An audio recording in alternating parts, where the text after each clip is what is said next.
Assalamualaikum warahmatullahi wabarakatuh. Saya Ganeng Dustia Pambudi, NIM 118404046.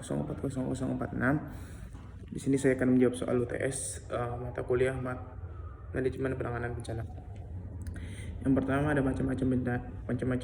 Macam-macam bencana yang saya dapatkan dari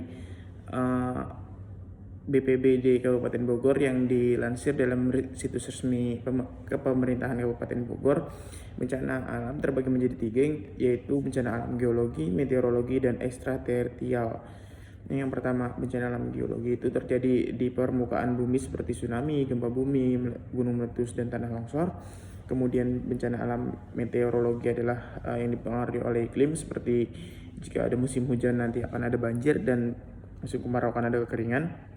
Terus bencana alam ekstrateritorial adalah gangguan yang terjadi, bencana alam yang terjadi karena gangguan dari luar bumi, seperti dari luar angkasa.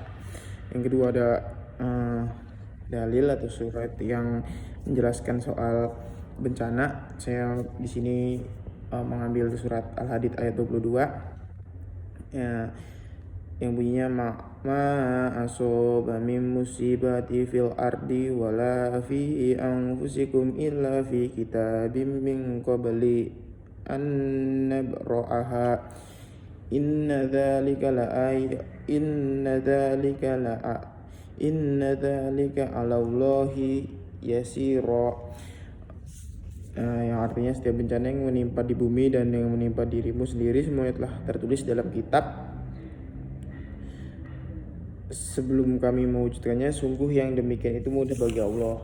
Ya, jadi yang saya ambil dari menurut Quraisy Shihab pada kitab Tafsir Al-Misbah, Quran surat ini menganjurkan untuk tidak terpengaruh dengan gemerlap dunia, karena sesungguhnya ayat tersebut mengingatkan manusia jangan terlalu risau dengan apa yang mungkin dibisikkan setan menyangkut dampak negatif berinfak dan berjuang, sebab tidak ada satu bencana pun menimpa kamu dan siapapun di bumi seperti kekeringan, paceklik, longsor, gempa, banjir, dan tidak pula pada dirimu seperti penyakit, kemiskinan, kematian, lain-lain, melainkan sudah tercatat dalam kitab Lauhul Mahfuz.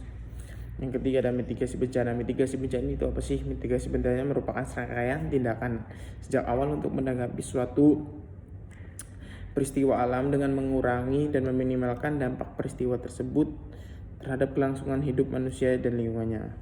Nah, sebagai muslim kita wajib berwaspada atau berjaga-jaga dengan adanya bahaya ini, karena bencana itu datangnya pasti. Jadi sebagai muslim kita harus senantiasa berjaga-jaga dan tetap mendekatkan diri kepada Allah. Yang keempat ada manajemen penanggulangan bencana. Apa sih manajemen penanggulangan bencana itu? Mengapa penting? Manajemen penanggulangan bencana ini menjadi penting mengingat dengan tujuan manajemen bencana itu sendiri yaitu mengurangi dampak resiko ataupun kerugian yang ditimbulkan dari bencana itu sendiri. Jadi bagaimana cara mengatasi bencana ini agar dampak yang dihasilkan itu tidak begitu besar, sehingga kerugian pun nantinya akan bisa ditekan, seperti itu, baik kerugian materi dan non materi. Selain itu juga manajemen penanganan bencana ini bisa dijadikan sebagai bisa untuk mempercepat pemulihan keadaan di tempat yang terkena bencana tersebut. Terima kasih.